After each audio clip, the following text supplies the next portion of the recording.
Guys, panibagong araw na naman nga no, at panibagong oportunidad to para sa akin at nagpa-schedule nga pala ako para sa orientation ng 9 o'clock. So bale bago mag 9 nandun na dapat ako, nilakad ko lang guys papunta dito sa sakayan namin ng tricyclean, malapit lang naman siya. Pero bagong lahat tumano ako dito sa harap ng school para bumili ng face mask. So worth 5 pesos lang naman siya at yung sukli niya yun nga yung iba pamasahe ko papunta ng bayan. Pinili ko ngang mamatid ng orientation guys kasi unang-una wala pa naman akong gagawin ngayon habang inaantay ko yung medical result ko, at para sa orientation sa iba kong in-applyan ginrab ko muna to kasi free orientation naman siya. Ayun guys, ipapakita ko niya rin sa inyo yung lugar namin no. Ganda ng lugar namin, talagang nature vibes siya, matalahi pa po yan. Alam niyo guys, mas safe nga ngayon kaysa dati kasi ngayon marami na siya mga nakatayong bahay. Naman sa mga naghahanap dyan ng bahay, kung gusto nyo ng pag-ibig, true pag-ibig or bank financing, pwede kayo dito. Marami po siyang pabahay dito ngayon na murang-mura lang po at good quality naman siya. So dati guys, alam nyo ba yung unang tira namin dito, talagang masukal tong daan na to, walang kabahay-bahay at talagang madilim, kaya ngayon safe na talaga dito sa lugar namin. Kung nakikita nyo yung mga concrete na yan yung nakatayo na yan, yan yung ilalagay sa bagong ginagawang tulay dito sa amin. So yan guys, yung iconic na tulay namin, yan yung unang-unang tulay talaga, yan talaga yung ginagamit namin mula noon, nung unang salta namin dito hanggang ngayon. So tingnan nyo naman yung difference ng bagong gawa sa gilid. So hindi pa siya tapos kasi hindi po siya pwedeng isara dito sa gitna kasi talagang wala kaming pagdadaanan. So kapag nagawa yan guys, napakaganda na talaga yan. At salamat sa aming mayor no, sa aming mayor na si Ma'am Gemma Lubigan, dahil talagang pinagaganda niya yung aming lugar.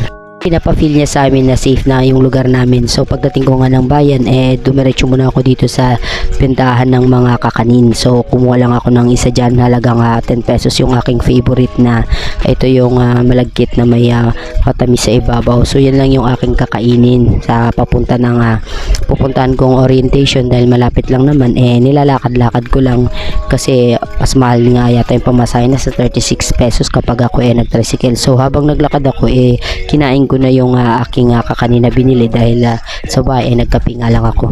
Ito lang guys, habang naglalakad ako sa panahon na yan, first time ko kasi pupuntahan yung aking pupuntahan ngayon, yung destination ko, kaya hindi ko talaga alam kung sure ba yung aking pupuntahan. I mean, hindi ko alam kung saan talaga siya at kung anong itsura nung labas nung building, kaya palingon-lingon lang ako, baka mamaya lalagpas pala ako, diba? Sayang naman din yung paglalakad.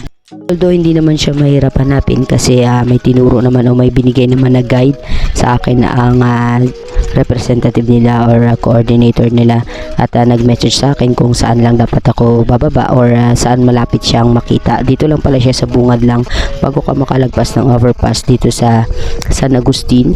Ayan, dito sa 13 Martires makikita mo na yung school na yan. Ayan, bago ka pala yan lumagpas yung overpass makikita mo yung school ng elementary school, pero dito lang siya sa kaliwa. Sa mga nakakala mo, mga aspirant na gusto mag-inquire o apply sa Korea at kailangan yung umattend ng orientation, is free orientation po sila. Iga-guide ka nila at marami ka talagang malalaman dito sa school nila. So nasa iyo na yun kung mag-avail ka ng mga promo nila at mag-aaral ka dito sa kanila. Pero ako sa pag-apply, pag-attend ko pa lang ng orientation, is marami talaga akong natutunan. Pero bago ka nga makapasok sa lobby, syempre kailangan mo muna yung attendance, ilagay mo lang yung complete name mo, tapos yung address, yung time ng pag-in mo, tapos telephone number at perma. So pagkapasok ko nga rin dyan, hindi naman sila mahigpit. I mean, pwede namang mag-video o mag-cellphone. So nasa yun na yan, para syempre nasa yun kung gusto mong matuto, syempre makikinig ka talaga. At unang pasok ko nga dyan, medyo hindi pa kami marami no, medyo hindi pa lang at wala nga gustong umupo sa harap kasi ang akala nila may mga question and answer pa.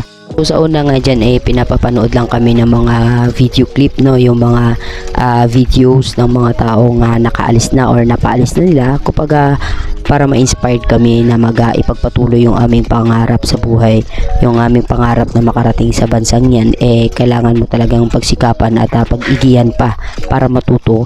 At maganda talagang step to para mas maging handa ka, maging prepare ka sa oras ng exam na inaabangan mo.